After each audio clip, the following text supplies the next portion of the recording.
ناظرین گرامی السلام علیکم ورحمۃ اللہ وبرکاتہ۔ آج کی بات خاص بات میں آپ لوگوں کا استقبال ہے۔ ناظرین گرامی، میں انصار عزیز ندوی اس وقت آپ لوگوں کے سامنے دن بھر سے آئی ہوئی کچھ اہم ترین خبروں کی مختصر تفصیلات لے کر حاضر ہوں۔ تفصیلات میں جاؤں اس سے پہلے آپ لوگوں سے جو درخواست ہوتی ہے اس پر توجہ کرنے کی اپیل کرتا ہوں۔ آئیے ناظرین گرامی، پہلی خبر کی جانب بڑھتے ہیں۔ صفا بیت المال انڈیا کے زیر اہتمام قائم قبا سینٹر آمنہ سینٹر میں خواتین و طالبات کے لیے ایک اہم فنی و تعلیمی پروگرام کے تحت بیوٹیشین کورس کا کامیاب انعقاد عمل میں آیا۔ یہ کورس ایک معروف NGO کے اشتراک سے تقریباً 60,000 روپے کی لاگت سے 2 ماہ کے دورانیہ پر مشتمل تھا، جس میں بڑی تعداد میں خواتین و طالبات نے شرکت کی۔ کورس کے اختتام پر تمام شریک طالبات میں اسناد تقسیم کی گئی اور قابل ذکر ہے کہ تمام شریک طالبات و خواتین نے کامیابی کے ساتھ کورس مکمل کیا اور اپنا چھوٹا سا بزنس اور کیمپ قائم کر کے مالی فائدہ بھی حاصل کیا۔ نیز قبا سینٹر شاہین نگر میں گورنمنٹ کی جانب سے ایک منظم اسکل ڈیولپمنٹ پروگرام کے تحت 10 روزہ ورکشاپ کا کامیاب انعقاد عمل میں آیا۔ تقریباً 10 دن کا یہ ورکشاپ کامیابی سے ہمکنار ہوا، جس میں مسلم و غیر مسلم 100 خواتین و طالبات نے خوب استفادہ کیا اور اسناد حاصل کیے۔ واضح ہے کہ صفا بیت المال کے تعاون سے قائم قبا سینٹر آمنہ سینٹر میں گزشتہ 4 سالوں سے مختلف فنی و تعلیمی کورسز کا سلسلہ جاری ہے، جن میں مہندی designing, tailoring, beautician, computer course, دیگر فنون شامل ہیں۔ ان سینٹر سے تاحال 1430 خواتین و طالبات نے مختلف فنون سیکھ کر اسناد حاصل کر چکی ہیں۔ صفا بیت المال کے تحت قائم قبا سینٹر آمنہ سینٹر خواتین کی فنی تعلیم معاشی ترقی کے لیے ایک مؤثر پلیٹ فارم بن کر مصروف عمل ہے، جن میں باضابطہ تربیت کے ذریعے انہیں خود مختار اور ہنرمند بنایا جاتا ہے، جہاں سے سیکھ کر متعدد خواتین اپنی زندگیوں کو بہتر سمت دے رہی ہیں۔ ادھر ناظرین گرامی، بہار میں نظام صحت کو بہتر بنانے کے لیے نتیش کمار کی حکومت نے ایک انتہائی اہم پیش رفت کی۔ نتیش حکومت نے فیصلہ ہے کہ اب سرکاری اسپتالوں میں کام کرنے والے ڈاکٹرز پرائیویٹ پریکٹس نہیں کریں گے۔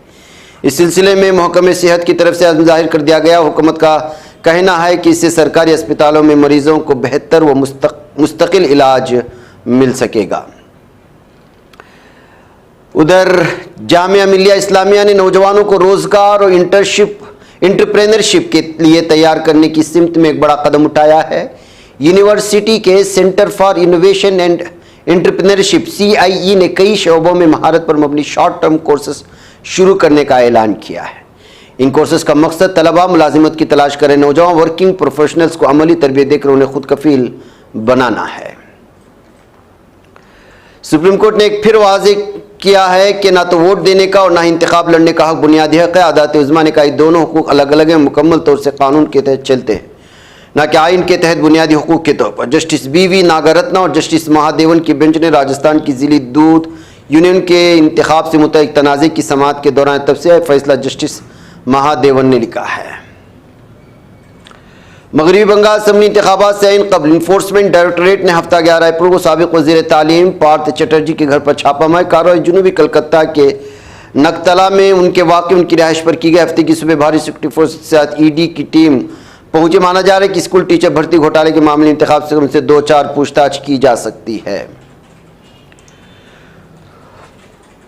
قومی راجدھانی میں آلودگی کے سبب عدالتوں کی سرزنش اور عوامی تنقید کے درمیان دہلی حکومت نے نئی EV پالیسی جاری کر دی۔ اس سلسلے عوام ماہرین سے تجاویز، اعتراضات اور آراء طلب کی گئی۔ ضروری ٹائم کے بعد پالیسی کو نافذ کر دیا جائے گا۔ دہلی حکومت کے مطابق دہلی EV پالیسی 2026 میں الیکٹرک گاڑیوں کو فروغ دینے کے لیے 3,954.25 کروڑ روپے کا بندوبست کیا گیا ہے۔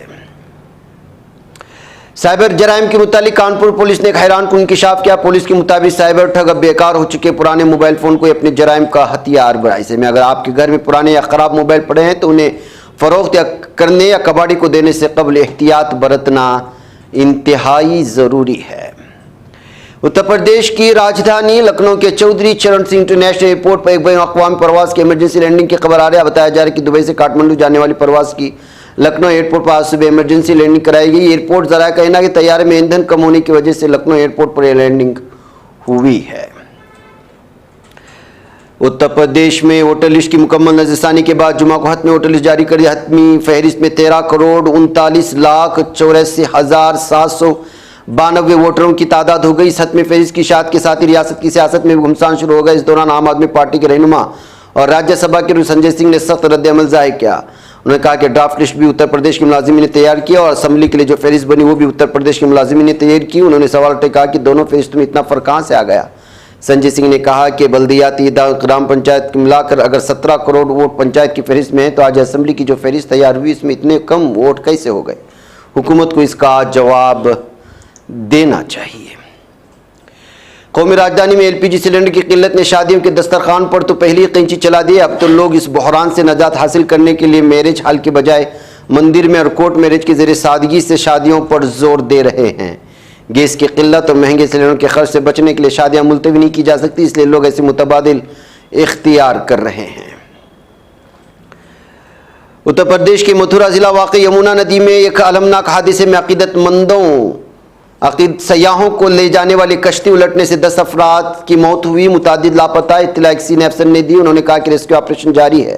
متھرا کے ضلع مجسٹریٹ چندر پرکاش سنگھ نے حادثے میں 6 لوگوں کی موت کی تصدیق کرتے ہوئے بتایا کہ تمام سیاح پنجاب کے رہنے والے ہیں۔ نیپال کی سیاست میں ایک نئی تاریخ رقم کرتے ہوئے ضلع دھنوشا سے رکن پارلیمنٹ روبی ٹھاکر کو پارلیمنٹ ایوان نمائندگان کی ڈپٹی اسپیکر منتخب کیا گیا۔ محض 25 برس کی عمر میں اس عہدے تک پہنچ کر انہوں نے نوجوانوں اور خصوصاً خواتین کے لیے ایک بڑی مثال قائم کی ہے۔ تلنگانہ کے کاماریڈی ضلع بھکنور منڈل کے رامیشور پلی گاؤں کے قریب قومی شاہراہ 44 پر جمعہ کی آدھی رات پیش آنے والے ایک ہولناک سڑک حادثے میں 2 افراد جاں بحق جبکہ ایک شدید زخمی ہو گیا ہے۔ تفصیلات کے مطابق تیز رفتار خانگی ٹورسٹ بس نے پیچھے سے ایمبولینس کو زوردار ٹکر مار دی، جس کے نتیجے میں ایمبولینس مکمل طور پر تباہ ہوئی۔ حادثے میں ایمبولینس ڈرائیور شیخ سردار اور مریضہ صالحہ بانو موقع پر ہی دم توڑ گئے، جبکہ مریضہ کے شوہر سیف اللہ خان شدید زخمی بتائے جا رہے ہیں۔ غازہ کی پٹی میں مزاحمت کی سیکورٹی ونگ سے وابستہ پلیٹ فارم الحارث نے آج جمعہ کے روز انٹیکسٹ میسیجز کے بارے میں سخت انتباہ جاری کیا جنہیں گمراہ کن اور اشتعال انگیز قرار دیا گیا، جو خان یونس اشاتی کیمپ سمیت مختلف علاقوں کے شہریوں کو نشانہ بنا رہے ہیں۔ پلیٹ فارم میں وضاحت کے پیغامات نامعلوم نمبروں سے بھیجے جا رہے ہیں جو عربی طرز کے نامعلوم ناموں کا لبادہ اوڑھے ہوئے ہیں اور ان کا مقصد شہریوں کو دھوکے سے جال میں پھنسانا ہے۔ اسلامی تحریک مزاحمت نے اسلامی جمہوریہ ایران اور امریکہ کے درمیان 2 ہفتوں کے لیے سیز فائر امریکہ اور صہیونی جہاد کی مکمل اور جامع خاتمے کے حوالے سے آج ہفتے کے روز پاکستان میں مذاکرات کے آغاز کا خیر مقدم کیا ہے۔ مقبوضہ غازہ کی پٹی کے وسطی علاقے میں واقع البریج کیمپ پر ہفتے کی فجر قابل اسرائیلی افواج کے حملے کے نتیجے میں 6 شہری شہید ہو چکے ہیں۔ مراکش کے ہزاروں شہروں نے جمعہ کے روز ملک کے مختلف شہروں میں احتجاجی مظاہرے کیے جن کا مقصد مقدسات کی نصرت، قابل اسرائیل کی صہیونی حکومت قانون میں قید فلسطینی اسیران کے ساتھ اظہار یکجہتی کرنا تھا۔ مقبوضہ مغربی کنارے میں آج ہفتے کی صبح قابض ظالم صہیونی درندوں کی افواج انتہا پسند آباد کاروں نے مختلف علاقوں میں حملے کیے جن میں متعدد شہریوں کی گرفتاریاں عمل میں لائیں، گھروں پر چھاپے اور ایک مکان کو نظر آتش کرنے کی کوشش بھی اس میں شامل ہے۔ ترک سماجی کاز فلسطین سے وابستہ ہمدردوں نے استنبول میں ایک عظیم الشان احتجاجی مظاہرہ کیا جن کا مقصد قابض ظالم صہیونی درندوں کی کنیسٹ کی جانب فلسطینی اسیران کی سزائے موت کے قانون کی منظوری اور غازہ میں جاری نسل کشی کی مذمت کرنا تھا۔ غازہ میں سرکاری میڈیا دفتر کے ڈائریکٹر اسماعیل الثوابت نے کہا غازہ کے پٹی میں سینکڑوں ٹرکوں کے داخلے کے حوالے سے جو اعداد و شمار مشتہر کیے جا رہے ہیں وہ زمین پر موجود حقیقی صورتحال کی عکاسی نہیں کرتے، اعداد و شمار معتبریت سے آری ہیں۔